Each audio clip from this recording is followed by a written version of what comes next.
এ কথা তো বলতে পারবো না। হবু বরের সাথে কিভাবে কথা বলতে হয় সেটাই তো জানি না।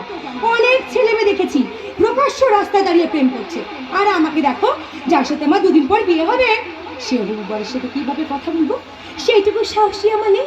এই যুগে আমি একেবারে অচল।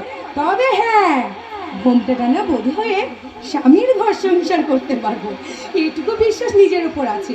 কিন্তু পারবো না ওই অত্যাধুনিকা হয়ে বিয়ের আগে হবু বরের সাথে ফষ্টি নষ্টি করতে।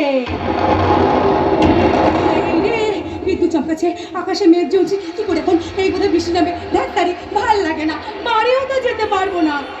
আমি যে চন্দ্রকান্তিকে কথা বলেছি, আজ এই নদীর ধারে আমাদের দুজনের দেখা হবে।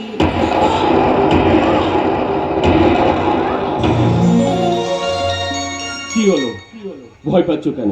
এই তো আমি এসে গেছি। মানে তুমি ছাড়ো ছাড়ো ছাড়ো। কেন ছাড়বো? এইভাবে বিদ্যুৎ না চমকালে তুমি কি এত সহজে নিজেকে আমার কাছে ধরা দিতে? সবই ওপরওয়ালার খেলা।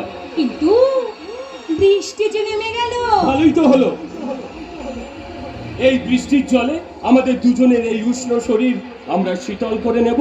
আমার খুব ভয় করছে। কিসের ভয়? কয়েকদিন পরেই তো হব আমরা স্বামী স্ত্রী। তোমার সিঁথিতে সিঁদুর পরিয়ে তোমাকে আমাদের বাড়ির বউ করে নিয়ে যাব। তুমি লাল বেনারসিতে সর্বঙ্গ মুড়ে কুললক্ষ্মী হয়ে আমাদের বাড়ির বউ হয়ে যাবে।